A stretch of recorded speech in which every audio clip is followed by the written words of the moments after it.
When my phone rang at 3 o'clock in the morning last Tuesday, I knew something was wrong. After 68 years on this earth, you develop an instinct about these things. The kind of calls that come in the dead of night rarely bring good news. But nothing, absolutely nothing, could have prepared me for what was about to unfold over the next few weeks. My name is Margaret, and I want to tell you about the day my son's fiancée and her mother decided I wasn't good enough for their precious family image. How wrong they were about me. I still remember the day I first met Victoria at our house for Sunday dinner 3 years ago. My son Thomas brought her home, and I could see immediately why he was so taken with her. She was beautiful, well-dressed, and had this charm that made you want to like her instantly. Her mother, Catherine, had called me that morning to ask what she should wear, what time to arrive, whether we'd be serving wine. She wanted to know everything. In that first conversation, I noticed something about Catherine's tone. There was always a question underneath her questions, a way of asking that made you feel like whatever you said wasn't quite good enough. But I'm a generous woman. I've spent my entire life opening my home and my heart to the people my children brought into their lives. I cooked for 6 hours that Sunday, made my grandmother's recipes, set the table with our good china. When Catherine arrived, she walked through my front door and immediately started critiquing how I decorated. My curtains were outdated, my furniture too traditional, my garden needed professional landscaping. My son kept shooting me apologetic looks from across the dining room, but I just smiled and served the soup. Victoria was quiet that evening, mostly letting her mother do the talking. I thought maybe she was just nervous, meeting her boyfriend's family for the first time. Looking back now, I should have recognized the pattern emerging. A woman who needed to control every detail. A daughter who followed her mother's lead without question. These were warning signs I was too kind to see. The engagement announcement came 6 months later. Thomas was so happy, practically glowing when he told me. I was genuinely thrilled for my son. Yes, I had some reservations about Victoria's background and her mother's influence. But I loved my son enough to set those concerns aside. I told him I couldn't wait to help plan the wedding. I told him I'd be there for everything. I meant it completely. Then came the first planning meeting. Catherine had arranged for me to meet with Victoria and herself at an upscale bridal boutique across town. When I walked in that Saturday afternoon, I could immediately feel the tension in the air. Catherine was already there, already critiquing the dress options the consultant had pulled. She wanted something modern, something that would photograph well, something that reflected what she called contemporary sophistication. Victoria stood in the middle of the room, looking uncertain, like she wasn't sure what she actually wanted. I tried to be helpful. I offered suggestions based on what I thought would suit Victoria's frame and coloring. I mentioned how my own wedding dress had made me feel like a princess, how important it was that she wear something she loved, not just something her mother approved of. Catherine looked at me like I'd suggested Victoria wear a garbage bag. She said my ideas were sweet, but dated, that traditional didn't play well in modern circles, that Victoria needed to make a statement about moving forward, not clinging to the past. The way she said it made it clear she thought I was the past. Victoria tried on dress after dress, and each time Catherine would shake her head, say it wasn't quite right, wasn't modern enough, wasn't sophisticated enough. When I mentioned that every dress had looked beautiful on her, Catherine actually rolled her eyes. She said beauty wasn't the point. The point was making a statement. I left that boutique feeling like I'd somehow failed, like my presence had been a burden rather than a blessing. But I didn't let that first encounter stop me from trying. I truly believed that if I just kept being kind, if I just kept showing up, eventually, Catherine would warm to me. That's how I've always handled difficult situations. You be patient, you be persistent, you show people you're someone worth knowing. Over the next few months, I attended every planning meeting. I offered to help with the guest list, the seating arrangements, the menu selections. Every single time, Catherine would thank me for my input and then immediately dismiss it.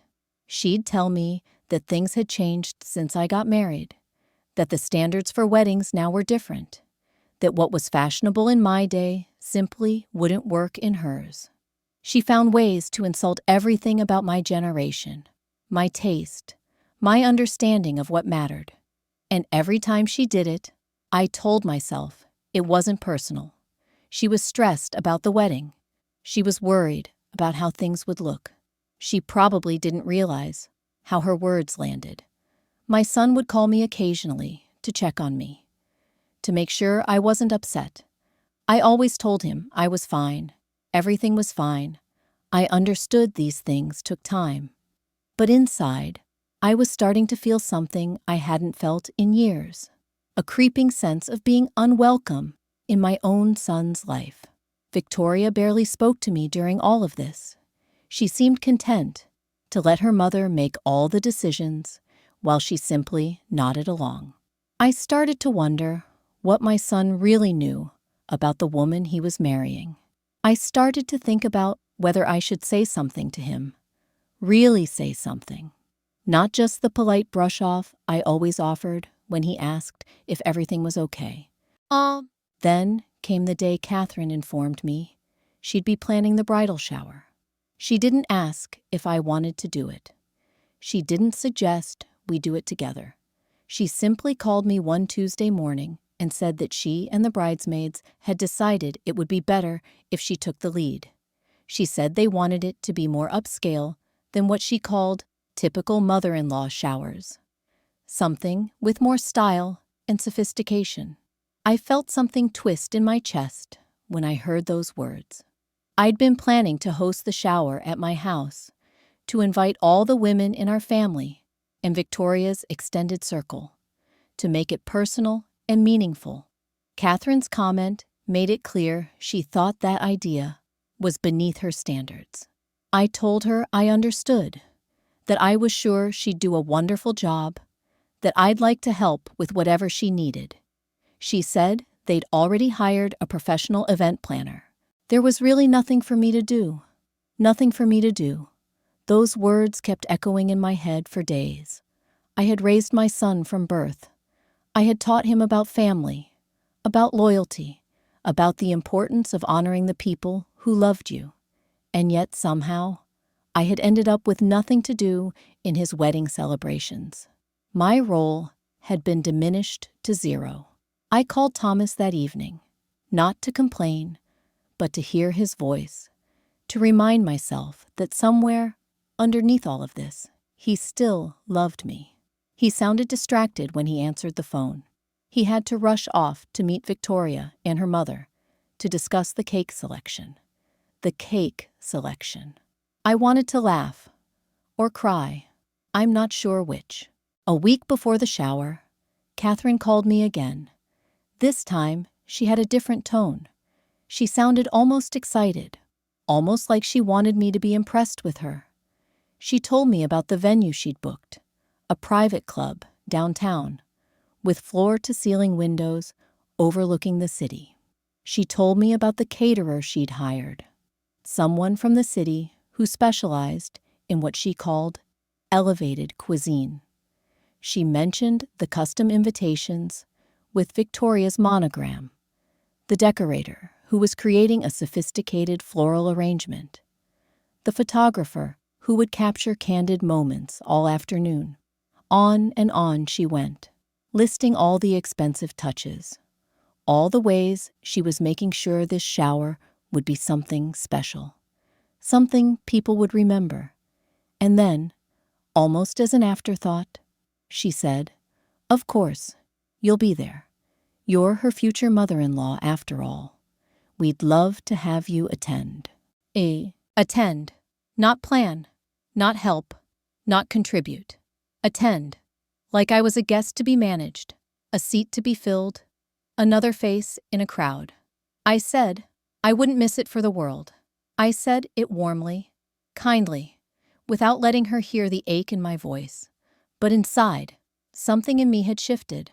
I wasn't sure what yet, but I knew this day, this moment, had marked some kind of turning point. The woman who always showed up was about to learn what it felt like to be shown her place. In the days leading up to the shower, Catherine called me multiple times. Each call seemed designed to make sure I knew exactly how spectacular her event was going to be, how far beyond anything I could have possibly imagined. She wanted me to understand that she had standards I simply couldn't meet. She described the menu in detail, the specific chef's background, the exclusive ingredients being used, the wine pairings. She told me about the custom-made linens, the imported flowers, the lighting design. She made a point of mentioning how much this was all costing, dropping numbers that made me feel like my entire annual budget for entertaining was being spent on one afternoon. Then she'd add something like, well, not everyone can appreciate sophisticated events, but I'm sure you'll find it lovely in your own way. It was so calculated, so carefully designed to make me feel small. What I didn't know was that there was more to Catherine's calls than just bragging. Hidden in all her talk about the caterer, tucked between mentions of the elaborate centerpieces, was the assumption that I was paying for this entire event. She'd gotten it into her head somewhere that because I was the mother of the groom, I had offered to cover the costs of the bridal shower. I had done no such thing. I had never offered to pay for anything. I'd only offered to help plan it, to contribute my time and energy and love. But Catherine had decided that this was what was expected of me, and she was taking full advantage of that assumption. When I finally asked her directly about the cost, she acted like I should have known all along. She said, well, Thomas mentioned his mother would be handling the shower expenses. I assumed you meant you'd cover everything. I had never told Thomas any such thing. I asked him about it, and he was mortified. He said Catherine must have misunderstood, but it didn't really matter because he and Victoria could pay for half if needed.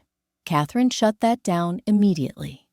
She said it was the tradition for the groom's mother to pay for the bridal shower, that she wouldn't dream of breaking with tradition, that she was sure I'd want to do the right thing for my future daughter-in-law.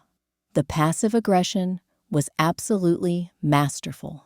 She made it sound like if I didn't pay, I was being selfish, like I didn't care about Victoria, like I was a woman who would let financial concerns get in the way of celebrating her son's marriage. I paid. I wrote the check. I told myself it was worth it to keep the peace, to show Thomas I supported him, to prove to Catherine that I was generous enough to do the right thing, even when I felt disrespected. Looking back, I realize that was the moment I should have drawn a line. That was the moment I should have said no. But I wasn't that woman yet. I was still the woman who believed that kindness and generosity could overcome any obstacle, that if I just tried hard enough, I could win Catherine over.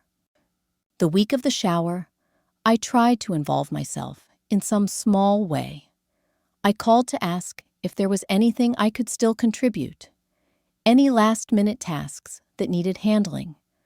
I offered to help set up, to arrive early, to stay late. Catherine's response was to tell me the venue was private, that only the people on the official event team could be there during setup, that I should just plan to arrive at 2 o'clock like all the other guests. She emphasized that word again, guests. She made sure I understood my role. I was not the hostess. I was not helping. I was attending. I was a guest like everyone else, except that I was the guest who'd paid for everything and had no say in any of it. I told myself this was okay. I told myself that what mattered was celebrating Victoria, honoring my so and being part of this important day. I told myself all the things women of my generation are taught to tell themselves when we're being pushed aside. We swallow it. We smile. We show up anyway. That's what I did. I went out and bought a new outfit. Something nice, but not so nice that it would show up Catherine. Nothing too flashy. Nothing that might distract from the bride. I got my hair done. I painted my nails. I prepared myself to be gracious and kind and supportive. I prepared myself to sit in a room with a woman who had systematically diminished my role in my own son's wedding and smile like none of it bothered me. What I didn't prepare for was what Catherine had actually been planning all along. What I didn't know was that this shower, this supposedly elegant celebration, was actually designed to put me in my place once and for all. The elaborate menu, the expensive venue, the exclusive guest list, all of it was part of a carefully orchestrated message. It was Catherine's way of saying, "This is how things are done. This is the standard. And you, Margaret, are simply not part of this world." What I also didn't know was that she had taken my willingness to finance her vision as a sign of weakness.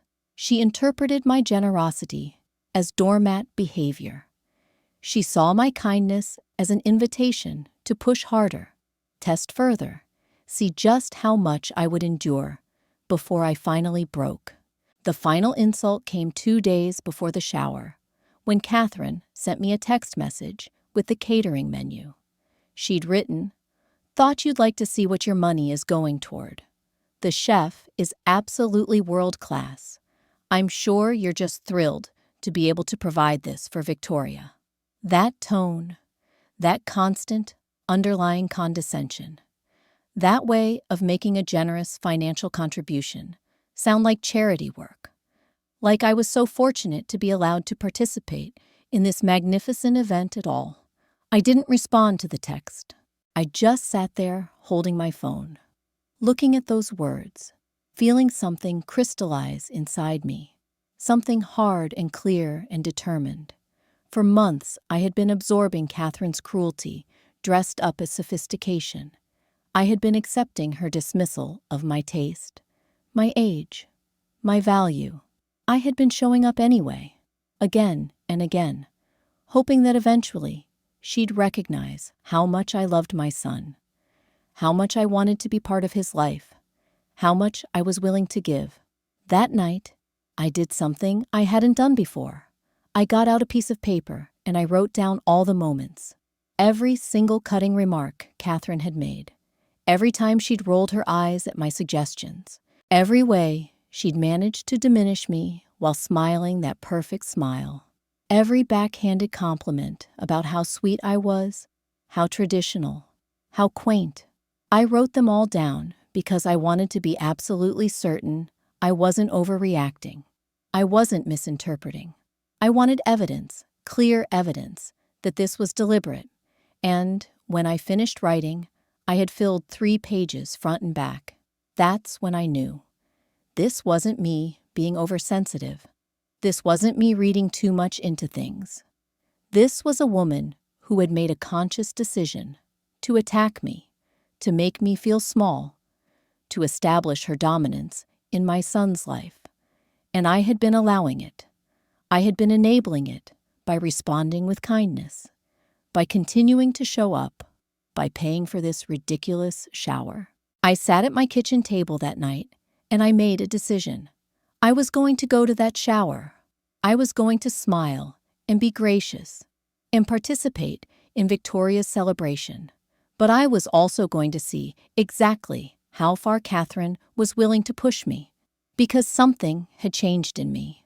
That woman who was afraid to upset anyone, who believed that generosity could overcome hostility, who always swallowed her pain to keep the peace. She was still there, but she was no longer the one in control. Someone else was waking up inside me.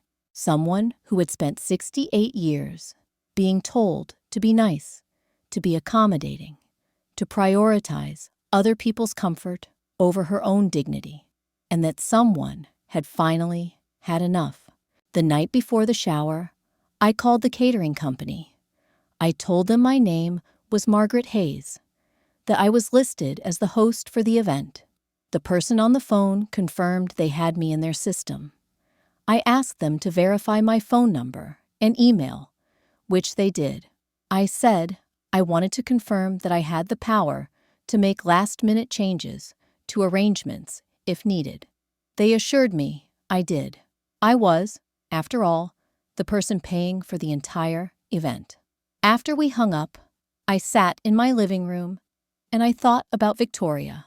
Poor Victoria, who had been raised by a woman who used control as a weapon, who had learned to follow her mother's lead without question, who had no idea that her bridal shower was about to become the scene of a reckoning. I felt sorry for her, actually. I felt sorry for both of them. But I also knew that sometimes the most loving thing a woman can do is stop enabling bad behavior. Sometimes the most generous gift you can give to your son is to teach him what his wife's mother is really made of. Friday morning arrived with clear skies and perfect weather. Catherine had texted me the address of the venue and the time I should arrive. 2 o'clock exactly. Not early, not late. Just on time, like everyone else, like a guest. I spent the morning getting ready, putting on my outfit, doing my makeup carefully. I wanted to look nice because I wanted people to see me clearly when this was all over. I didn't want anyone to dismiss me as some frumpy old woman who didn't understand style. I wanted them to see a woman who had set a boundary and meant it. At 1:45, I got in my car and drove toward the city where Catherine's perfect event was about to unfold. I thought about my son. I thought about what he would think when he found out what I'd done. I thought about whether he'd hate me for it. But mostly, I thought about Victoria, about the woman she might become if someone didn't finally stand up to her mother's manipulation. Maybe that someone would be me. Maybe that was the role I was actually supposed to play in this family. Not the doormat, not the guest, but the woman who finally said no. The woman who finally drew a line in the sand and meant it. The venue was exactly as Catherine had described it. Floor-to-ceiling windows overlooking the city, elegant table settings with white linens and floral centerpieces, a bar in the corner, soft music from hidden speakers. It was genuinely beautiful. I'll give Catherine that. She had taste, had taken her money and standards to create something expensive and sophisticated. About 50 women were already there when I arrived. Family friends, bridesmaids, relatives from both sides of the family. They were all clustered in small groups, champagne glasses in hand, admiring the decorations and commenting on the elegance of it all. Catherine had positioned herself near the entrance, greeting people like she was the guest of honor herself. When she saw me come through the doors, her face flickered for just a moment. There was something like surprise, maybe even something like calculation. Then her smile returned, that perfect hostess smile that had become her signature. "Margaret," she said, moving toward me with her arms spread. "You made it. We're so glad you could be here." The way she said it made it sound like I was someone who had been invited against the odds, someone whose attendance was surprising. I smiled back. I hugged her. I told her everything looked beautiful, because it did. She preened, clearly enjoying the compliment. She spent the next 10 minutes telling me about the cost of the flowers, the rarity of the wine, the reputation of the chef. She was performing, and I was her audience. Other women kept approaching to congratulate her on the beautiful event she'd organized, and she would accept their praise with the modesty of someone who had actually earned it through her own good taste, not simply by having money to throw at it. My money to throw at it. I found myself a seat at one of the tables and watched the party unfold around me. Women I'd known for decades were there. Women who had seen me through divorces and illnesses and difficult times, and many of them were now treating Catherine like she was the most interesting person in the room. She was telling stories about the wedding plans, dropping hints about expensive honeymoon destinations, mentioning exclusive venues and designers. She was painting a picture of a wedding that was going to be the most important social event of the season. I sat with my champagne, and I watched. I watched Catherine work the room. I watched her strategically position herself beside people of influence, dropping comments designed to make her sound sophisticated and connected. I watched her make sure everyone knew how much this shower cost, how much the wedding was going to cost, how much better her family was doing than everyone else's, and I felt something solidify inside me. Not anger exactly. Anger would have burned out by now. This was something colder. This was certainty. This was the absolute knowledge that I had been right to prepare for this moment. Catherine was everything I had suspected, and worse. She was a woman who used money as a weapon and social status as armor. She was a woman who had raised a daughter to be just like her, and my son had somehow managed to become engaged to that daughter without ever really seeing who she was underneath the carefully cultivated image. Someone needed to show him. Someone needed to make him see. At 2:00 sharp, I arrived at Catherine's perfect event, dressed in my very best outfit. Something elegant and understated that I had selected with complete care. My hair had been done that morning at my regular salon. My makeup had been applied carefully, not too much, nothing that would distract from my face. I wanted to look dignified. I wanted to look like someone worth respecting. I told myself I was there to celebrate Victoria and support my son. But the truth was something different entirely, something I barely admitted to myself. I had spent the night before writing down every cruel comment Catherine had ever made to me, every dismissive remark, every passive-aggressive jab. I had organized them chronologically. I had categorized them by type. I had copies of some of those texts as printed out and in my purse. I had the catering company's direct phone number memorized. I had looked up the cancellation policies multiple times on their website. I had even rehearsed what I would say when I called them. I was ready. I was completely, totally, absolutely ready. And Catherine had no idea whatsoever what was coming for her. The venue looked exactly as magnificent as she had promised. 50 women were already there, champagne glasses in hand, admiring the elaborate floral arrangements and commenting on the sophisticated ambiance. Catherine was working the room like a seasoned professional, introducing herself to women she didn't know, collecting compliments, making sure everyone understood that this spectacular event was her creation, her vision, her proof of superiority. When I found a table and sat down, I watched her move through the crowd, and I felt something almost like pity for her. She was so busy performing, so invested in being seen as the most important person in that room, that she didn't notice me watching. She didn't see the shift in my eyes. She didn't recognize that something had changed in me. Victoria arrived about 10 minutes later, looking beautiful in a pale pink dress that Catherine had probably selected for her. The bride-to-be seemed nervous, bouncing between conversations, not really settling anywhere long enough to have a real exchange with anyone. When she saw me, She came over and hugged me genuinely, asked how I was doing, told me she was so glad I could make it. There was something sweet about Victoria in that moment, something that reminded me why I loved my son, despite his terrible choice in partners. She had no idea what her mother had been doing. Or maybe she did, and was just complicit in her own way. Either possibility broke my heart a little. Catherine called everyone to attention about 30 minutes after the formal start time.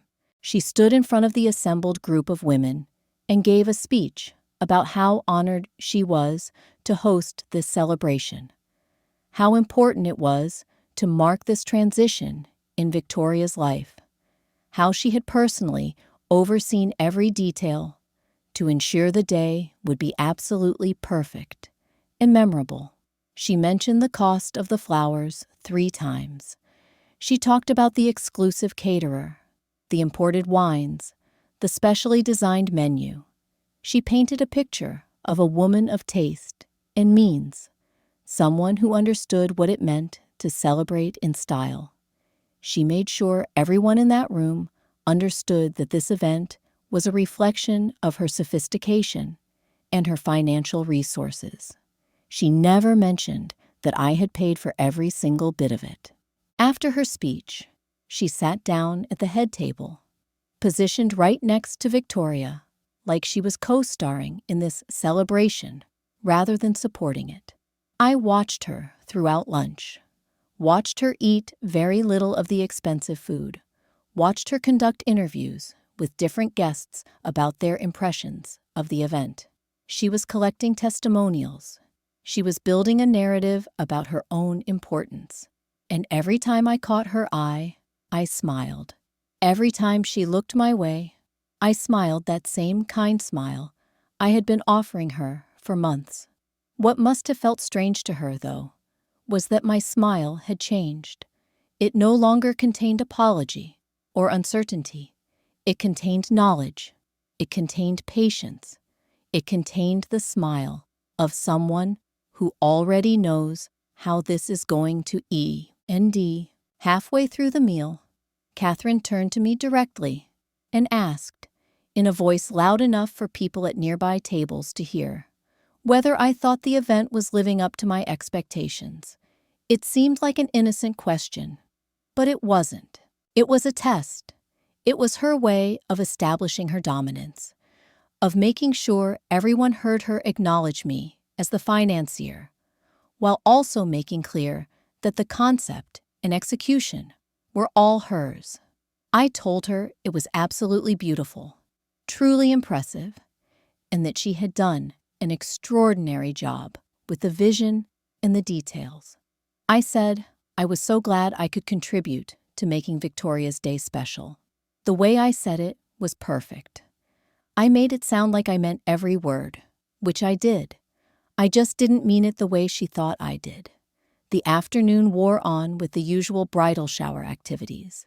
There were games that Catherine had orchestrated, each one designed to highlight her creativity and her sophisticated understanding of what made events entertaining. There were bridal trivia competitions and shower games, with prizes Catherine had personally selected from expensive boutiques. There was a gift opening session where Victoria opened present after present, while everyone watched and commented on the wrapping, the ribbon, the presentation. There was more champagne, more and more champagne actually, flowing constantly. There were more compliments about the venue and the flowers and the impeccable table settings and the exquisite dessert display. Women kept approaching Catherine to congratulate her on the successful event, and she kept accepting their praise with this false modesty that was actually pure arrogance. I participated in all of it. I laughed at the games even when they were ridiculous. I oohed and ahed over the gifts, even though most of them were impractical things Victoria didn't need. I complimented Catherine when she stood near me, told her how well everything had turned out, how impressed I was with her attention to detail. I was the perfect guest, exactly what Catherine had wanted me to be. I was invisible and present at the same time. I was supportive and diminished. I was there to witness her victory. And all the while, I was calculating. I was waiting. I was watching for the exact right moment when the time came to make my move. I had planned this carefully. I had known all week that something was going to happen. I had believed with absolute certainty that Catherine's arrogance wouldn't allow her to maintain her perfect facade the entire afternoon. Arrogant Peel always make mistakes. They always reveal themselves eventually. And Catherine was as arrogant as they came. It came at around 4 o'clock, right as the party was beginning to wind down, but before people had started leaving. Catherine was standing with a group of women, including the mother of Victoria's best friend, and my own sister-in-law, Patricia. They were talking about weddings, about how elaborate and expensive they had become, about how important it was to do things properly. Catherine was telling a story about how Victoria had wanted a simple wedding, but how she and Derek, Victoria's father, had convinced her that a simple wedding was a disservice to the family's status.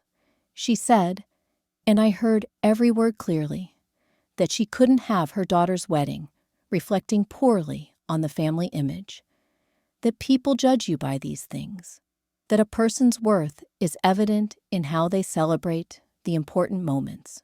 She said she had made sure Victoria understood that penny pinching was something poor people did, something people with no taste or education did. She said she had taken charge to ensure the wedding reflected the family's true standing in the community. I stood up from my table and I walked over to where Catherine was standing. I did it slowly, calmly, making sure everyone could see me approach. I stood at the edge of the circle, and I waited until there was a natural pause in the conversation. When Catherine noticed me, her smile faltered just slightly. She said, "Margaret, did you need something?" And that was when I finally did what I should have done months before. I told her, clearly and calmly, and with perfect enunciation, that I needed to tell her something she should hear. I said that her comments about penny pinching and poor people and family image had been heard by me repeatedly over the months I had been trying to be part of her family's celebrations. I said that I had tried to be gracious and kind despite her constant criticism and condescension. I said that I had paid for an event that she had taken credit for, and that I had done so in the hopes that it would somehow show her that I was someone worth knowing, someone worth respecting, someone worth treating decently. Catherine's face went pale. My sister-in-law, Patricia, gasped audibly. The circle of women became very quiet, very quickly. Catherine started to say something, but I wasn't finished. I told her that I had watched her take my generosity and interpret it as weakness. I told her that I had seen her treat me like an inconvenience, like an embarrassment, like a relic from an inferior generation. I told her that no amount of her sophistication or her money could change the fact that she was, at her core, a cruel woman who had raised a daughter to be just like her. I said all of this in a steady voice, loud enough for nearby tables to hear, but not so loud that I seemed hysterical or unhinged. I was precise. I was calm. I was absolutely devastating. What happened next was something I hadn't entirely anticipated, though I suppose I should have. Catherine's face flushed bright red. She stood up from where she had been leaning against the table. She looked at me with pure venom in her eyes, and she said, in a voice that sounded almost unrecognizable, "Who do you think you are? You're ruining the family image with your bitter old woman routine. You're embarrassing yourself. You're embarrassing my daughter. And you're certainly not welcome in my family." She stepped closer to me, and I could see that she was shaking with rage. Victoria had noticed the commotion and had come over to see what was happening, but Catherine barely registered her presence. She looked directly at me, and she screamed the words that would change everything. She screamed, "Don't test me, old woman. You think you're the only one who can make decisions around here? You think your money gives you the right to speak to me this way? I have spent my entire life building this family's image, and I am not going to let some washed-up grandmother ruin it with her outdated ideas about generosity and respect." The room had gone completely silent. Every woman at the shower had stopped talking and was staring at Catherine, watching as her carefully constructed facade cracked completely open. Victoria looked horrified. Patricia had her hand over her mouth. Even the catering staff, standing discreetly by the bar, were frozen in place. Catherine wasn't finished. She told me to leave. She said I was no longer welcome at the shower, that I should get out immediately, that if I truly cared about my son, I would accept my place in the family hierarchy and stop trying to insert myself into things that were above my understanding. She physically grabbed my arm and started trying to pull me toward the door.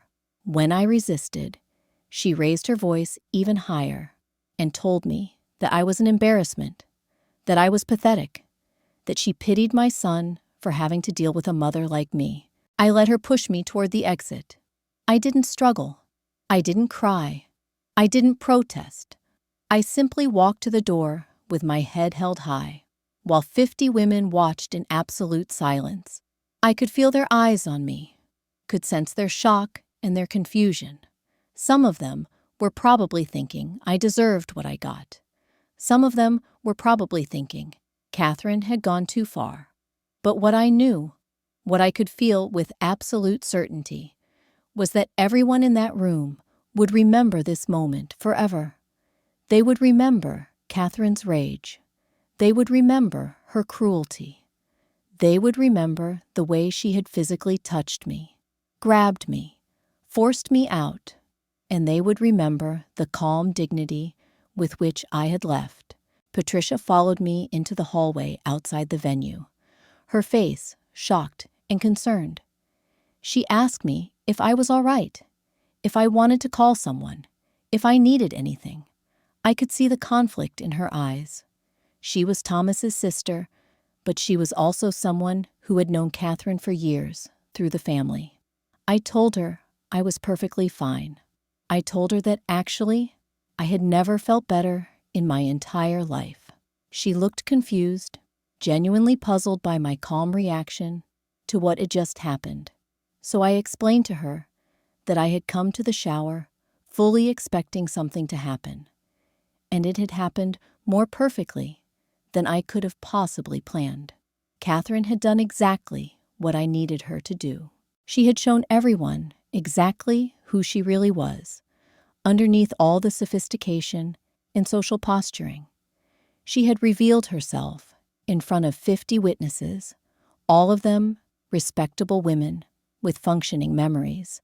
And now I had a legitimate reason, more than a legitimate reason. I had absolute justification for doing what I had been planning to do all along. Catherine had handed me the perfect gift by losing her temper. She had handed me the perfect justification for everything that was about to come.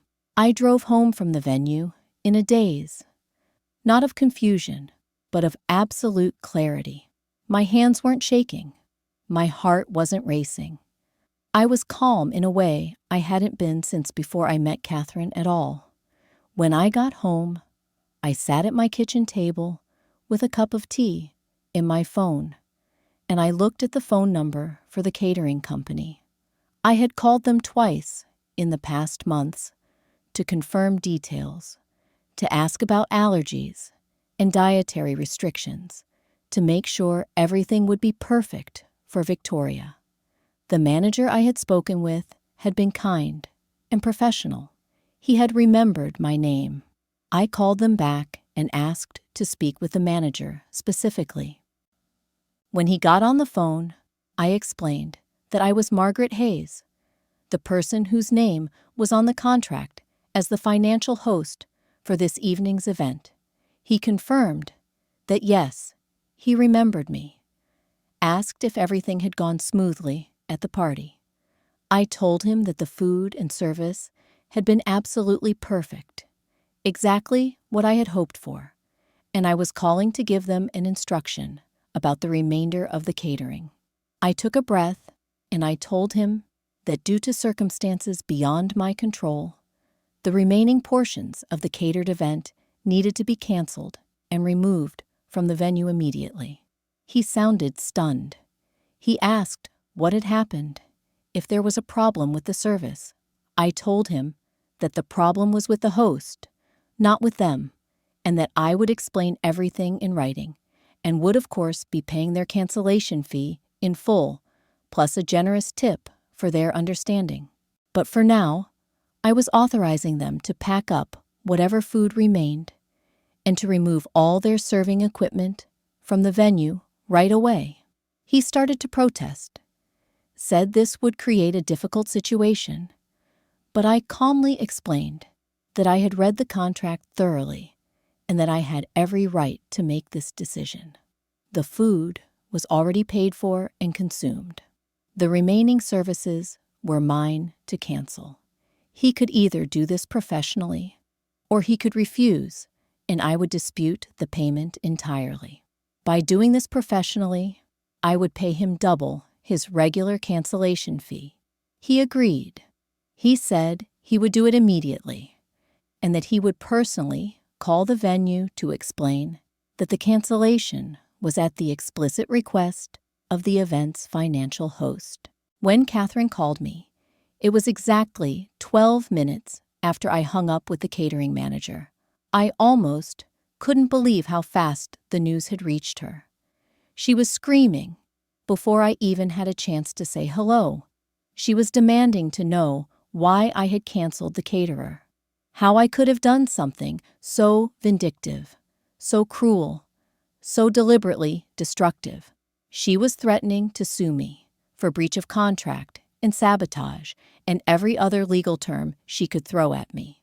She told me I had made a terrible, irreversible mistake, that I had crossed a line I could never, ever uncross, that she would make sure everyone she knew understood my true, vindictive nature. She said I had ruined her daughter's shower, destroyed the carefully planned celebration, embarrassed the entire family with my petty revenge. She said I was a bitter old woman who couldn't stand to see her daughter-in-law being celebrated, and that I would pay for this decision. I listened to her rant for several minutes without interrupting. I let her build up steam, let her get all of her rage and threats out into the world. I could hear in her voice that she was working herself into a more and more frantic state, that each of her threats was growing more desperate and less coherent. She was running out of words. She was grasping for leverage that didn't exist. And when she finally paused, gasping for breath, I spoke. I told her, very calmly, that she had actually crossed the real line when she put her hands on me in front of 50 witnesses, when she screamed at me like I was a child who needed discipline, when she told me I was an embarrassment to the family. I reminded her that she had physically grabbed my arm and tried to force me out of the venue. I explained that I had paid for the event and that I had every legal right to cancel the remaining services, and that her contract was with me, not with the caterer. I told her that the food that had already been served was paid for and consumed, but everything else was mine to cancel, and I had made the conscious choice to do so. She started screaming again, but I cut her off. I told her that she had treated me with contempt and cruelty for months, that I had tried repeatedly to be kind and generous despite her constant criticism and condescension, but that I had finally reached the limit of what I was willing to tolerate. I told her that she had tested me, that she had pushed and pushed and pushed to see how far I would go, to see what I would take, to see if I would ever finally stand up for myself. And she had finally found out. She had finally discovered that I was not the doormat she had assumed I was. She had discovered that my kindness was not infinite, that my generosity was not unconditional, that I had a very real and very firm limit, and she had just exceeded it by several miles. There was silence on the other end of the phone, a long, stretched-out silence that felt like it lasted for hours, but was probably only 30 seconds. I could hear Catherine breathing, could hear her trying to formulate a response, but no words came. She was probably realizing for the first time that I wasn't going to back down, that I wasn't going to apologize, that I wasn't going to try to fix things. Finally, she said, in a voice that was no longer screaming, but something worse, something almost hollow and defeated, "You can't do this to me. You can't do this to Victoria. Her day is completely ruined. Everything is ruined." I told her that I was genuinely sorry about that it was unfortunate, but that she had made her choices, and now she would have to live with the consequences of those choices.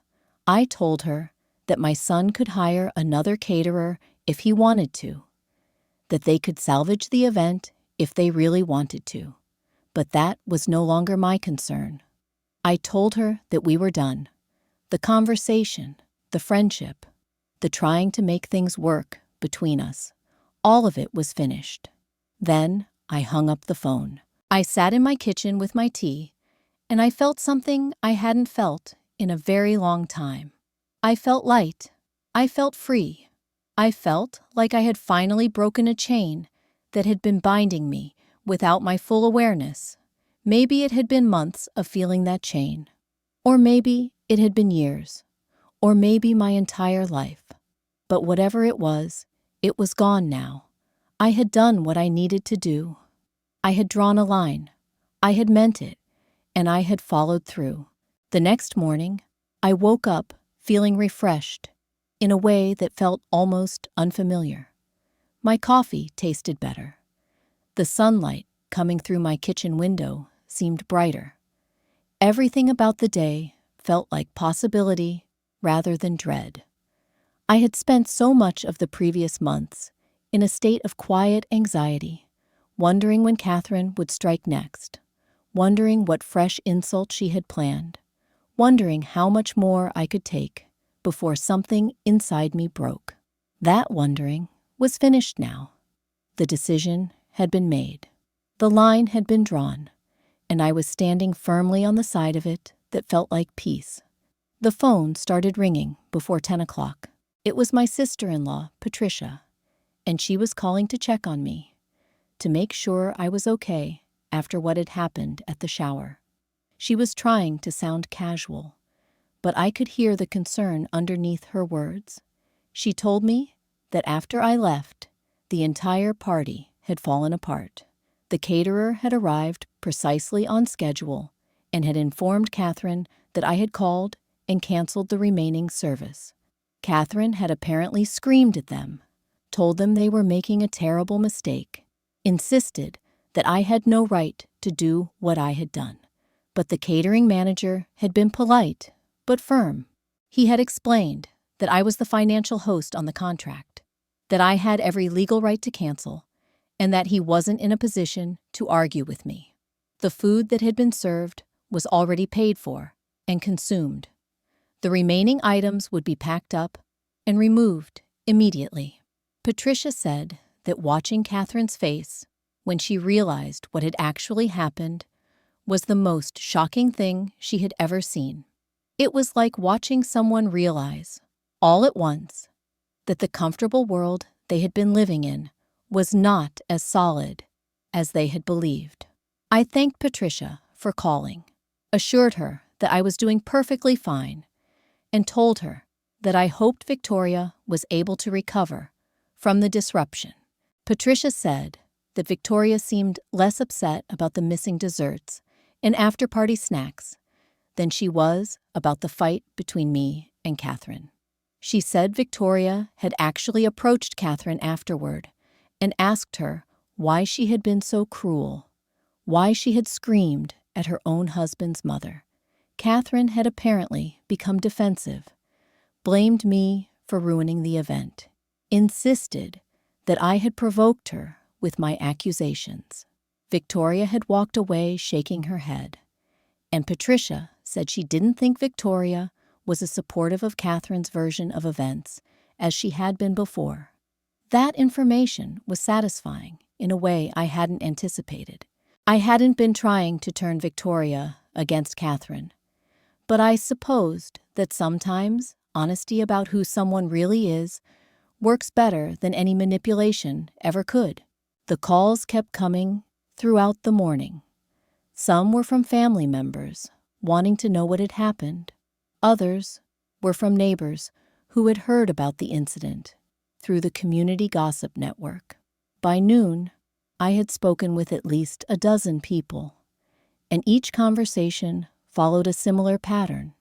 They would start with concern, move into curiosity about what had actually transpired, and then settle into a kind of uncomfortable acknowledgement that Catherine had perhaps overstepped. No one was directly criticizing her to me. Not really. But no one was defending her either. The most telling conversation was with Derek, Victoria's father. He called me late morning, and his voice sounded tired in a way that suggested he already knew the full story. Derek told me that Catherine had called him at his office, hysterical, insisting that I was vindictive and cruel. But Derek's response was different than what Catherine had expected. He told me, very quietly, that he had noticed changes in Catherine's behavior too. He said he had mentioned to Catherine months ago that she seemed increasingly critical of me and dismissive of my contributions. Catherine had denied it, insisted she was being realistic about my age. But Derek said he had always valued my kindness to his family and appreciated that I showed up for Victoria, even when Catherine made it difficult. He said he didn't blame me for what happened at the shower and was impressed that I had finally stood up for myself. That phone call was surprising and moving. Derek wasn't taking sides, but he was making clear that he didn't see me as the villain. By the afternoon, I was starting to wonder when Catherine herself would call. I knew she would eventually. Rage could sustain someone for only so long before it had to transform into something else. Catherine would move from anger to fear, from fear to desperation, from desperation to the realization that she needed to fix what had been broken. The question was whether she would do that with genuine remorse or with the same manipulative tactics she had been using all along. She called me at 5 o'clock exactly, which seemed like the kind of time Catherine would choose. Not too early to seem panicked, not too late to seem calculated. Her voice was different than it had been when she was yelling at me that afternoon. She was using the voice of someone who wanted something, someone who needed something, someone who was willing to pretend to be reasonable in order to get it. She told me that she had been thinking about everything that had happened, that she realized she may have overreacted, that she wanted to talk to me about making peace. She said that what had happened between us was affecting the whole family, that it was upsetting Victoria, that it was causing strain in her marriage to my son. She said that we were all family, that family should support each other, that we should try to work through our differences like adults. She suggested that maybe we could meet for coffee, somewhere neutral, somewhere we could talk calmly about resolving this situation. I listened to her entire speech without interrupting. I could hear every calculated note in her voice, every deliberately reasonable inflection designed to make me feel like the one who was being unreasonable if I refused to engage with her. She was trying to reframe this as a misunderstanding, rather than what it actually was, which was a fundamental revelation of her true character and my firm decision that I was done tolerating it. When she finally finished, I asked her a simple question. I asked her if she understood why I had done what I did. I asked her if she could see any connection between her screaming at me, physically grabbing me, telling me I wasn't family, and my subsequent decision to exercise my right to cancel the remaining catering service. There was silence on the other end of the phone. For a long moment, Catherine didn't say anything at all. Then she said something that made my heart actually hurt a little bit, because it showed me so clearly how disconnected she was from any genuine understanding of my perspective. She said that she knew she had spoken harshly, that she regretted her words, but that it hadn't been anything that serious, that I was overreacting by holding on to anger over something that had been said in the heat of the moment. She said that everyone said harsh things sometimes, that it wasn't a reason to destroy an entire family, that I needed to be the bigger person and move past it. She said all of this as if what had happened between us was a simple disagreement about something trivial, rather than what it actually was, which was a clear demonstration of her contempt for me and her willingness to use physical force against me when I challenged her. I realized in that moment that Catherine was never going to truly understand what she had done, because understanding would require her to see me as a real person with legitimate feelings rather than as a supporting character in the story of her own importance. So I told her that I didn't think we had anything else to discuss. I told her that I wouldn't be meeting her for coffee, that I wasn't interested in making peace, that I was interested in continuing my life without the stress of trying to be part of a family dynamic that had become toxic. I told her that my son had a choice to make about which side of this situation he wanted to be on, and that I hoped he would choose to think critically about the people he had surrounded himself with. Then I hung up the phone. The calls didn't stop after that. They continued throughout the evening, moving into the next day, continuing throughout the week. My son Thomas called me, and he was trying to be a mediator, trying to suggest that maybe we could all sit down together and work things out. He was using language that sounded like Catherine's language, suggesting that I was overreacting, that family was too important to throw away over a conflict, that I should think about Victoria and the grandchildren. I listened to him with a kind of sad clarity, because I could see so clearly how he had been trained to advocate for Catherine's perspective, how he had learned to frame his own mother's legitimate grievances as unreasonable expectations. I told him that I loved him, that I always would, but that I couldn't continue to pretend that Catherine's behavior was acceptable just because she was his wife. I told him that he had grown up watching his father treat me with respect, that he had learned from his father what it meant to value a partner, and that I hoped someday he would to apply those lessons to his relationship with his own mother. Some of Catherine's friends called, trying to convince me I had been unfair. I simply told them they were welcome to support Catherine, but I wasn't interested in discussing my personal decisions with people who didn't have direct knowledge. Other family members called, ranging from sympathetic to accusatory. My sister called to tell me she was proud of me. My brother called to say I was being unreasonable. My aunt sent a text calling me selfish and cruel. But you know what surprised me more than the phone calls and the messages and the attempts at mediation? It was what happened in the community. Within a few days, everyone knew about what had happened at the shower. Everyone had heard about Catherine's public tirade, about the way she had screamed at me, about the way I had calmly canceled the catering in response. And somehow, in the telling and retelling of the story, the narrative had shifted. It was no longer a story about a difficult, elderly woman being vindictive about a social slight.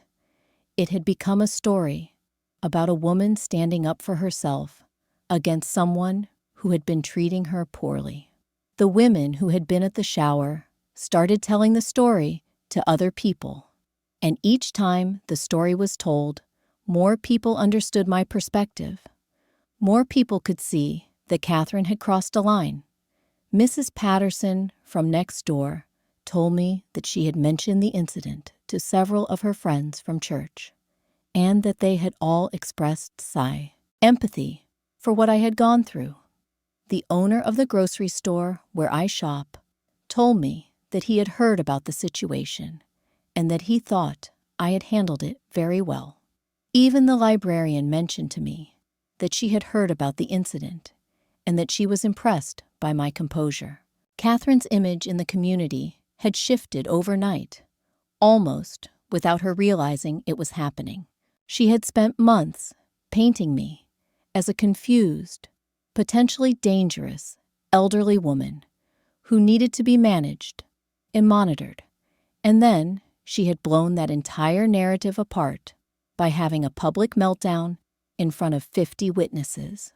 She had shown everyone who was paying attention exactly what kind of person she really was, underneath all the sophistication and the perfectionism and the careful social positioning.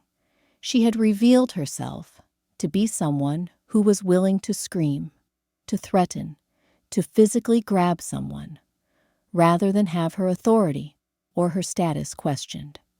She had shown people that her kindness was conditional, that her composure was fragile, that her criticisms of me had been driven by contempt rather than genuine concern.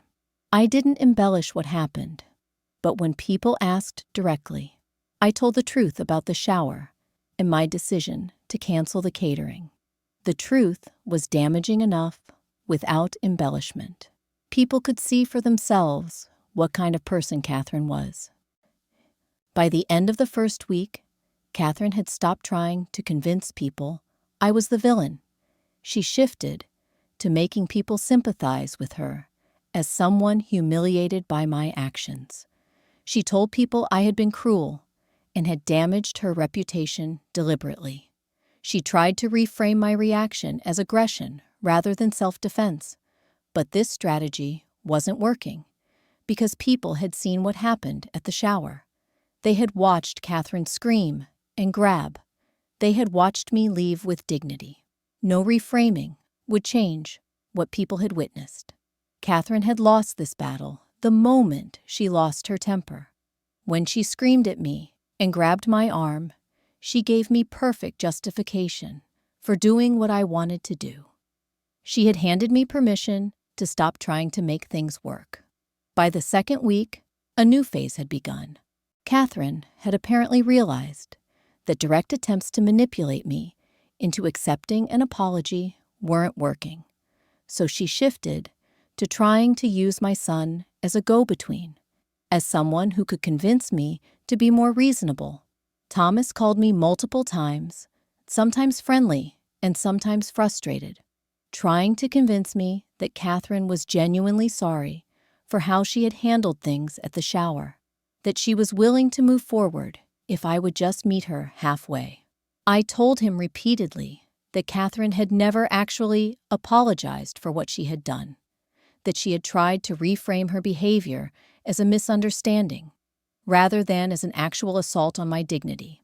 I told him that she had tried to convince me that my reaction had been disproportionate and that I had no interest in anyone who couldn't acknowledge the wrongness of their own behavior. Thomas grew increasingly frustrated with me. He said that I was being unforgiving, that I was damaging his marriage by refusing to work toward a resolution, that I was being selfish by prioritizing my hurt feelings over the well-being of the family. I could hear in his voice that he was repeating Catherine's talking points, that he had let Catherine convince him that I was the problem in this situation, and I finally had to make a decision.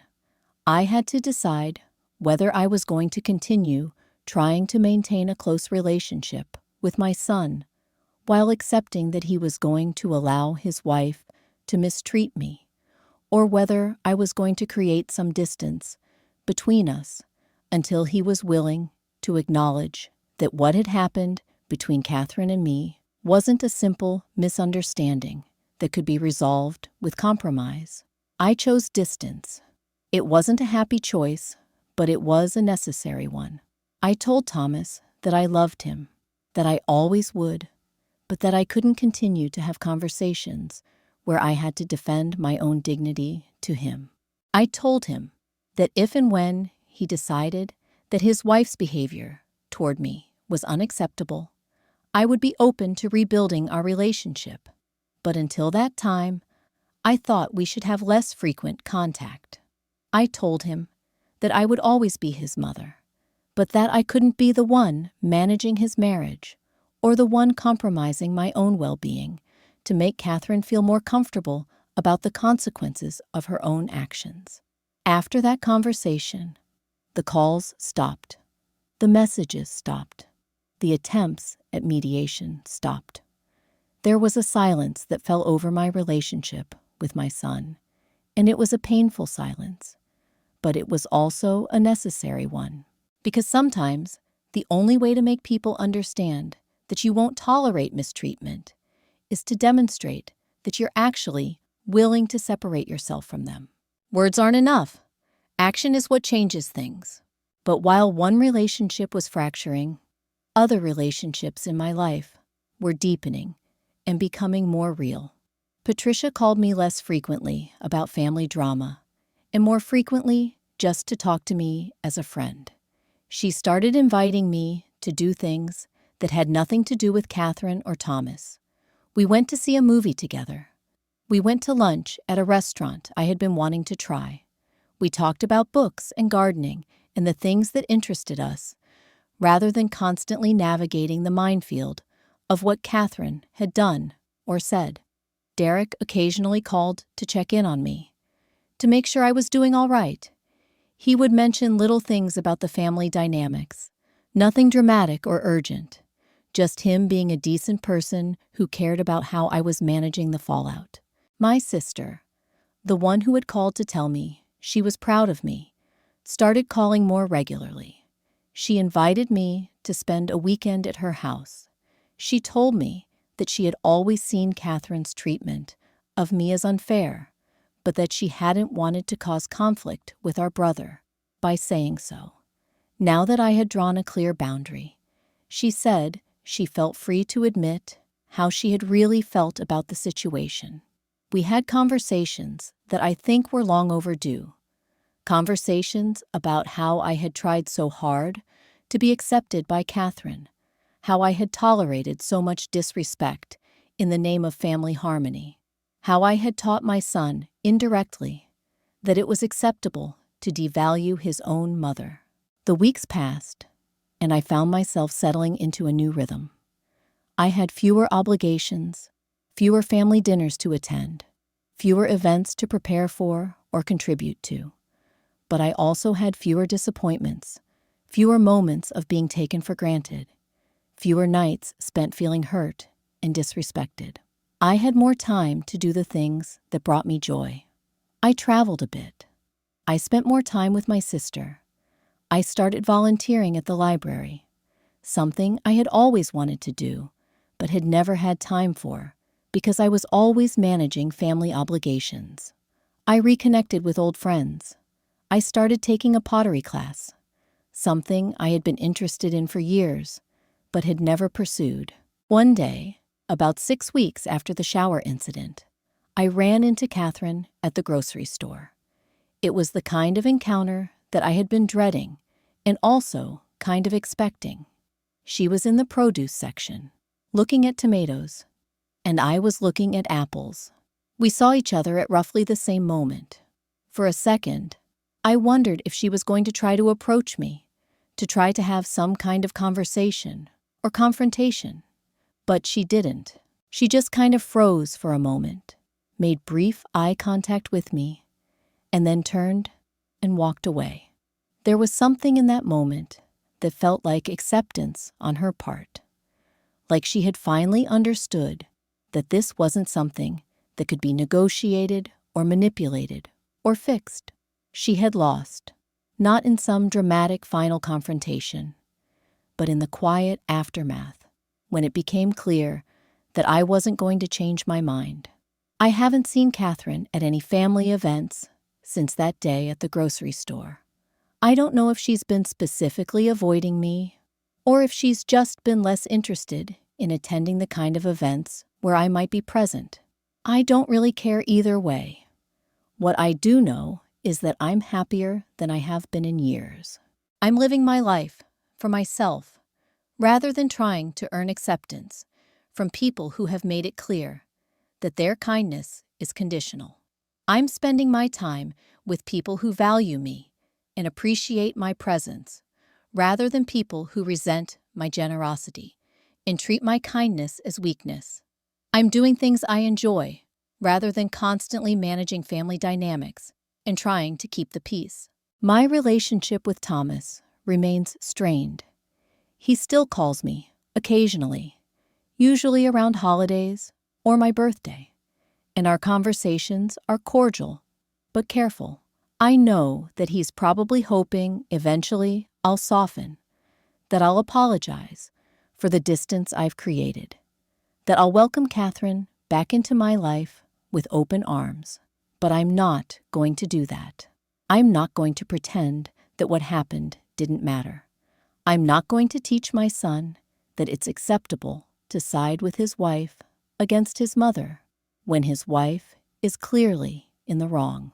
I'm not going to continue trying to earn respect from people who have shown me who they really are.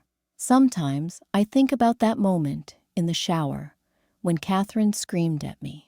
Sometimes I think about what would have happened if I had just accepted her apology, if I had pretended that her behavior was acceptable, if I had let her teach me the lesson she was trying to teach me, which was that my worth in this family was conditional on my compliance and my willingness to accept disrespect.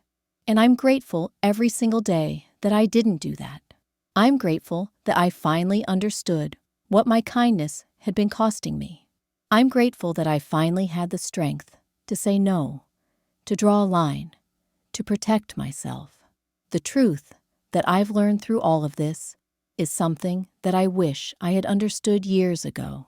Being kind doesn't mean being a doormat. Being generous doesn't mean accepting disrespect. Being family doesn't mean tolerating mistreatment.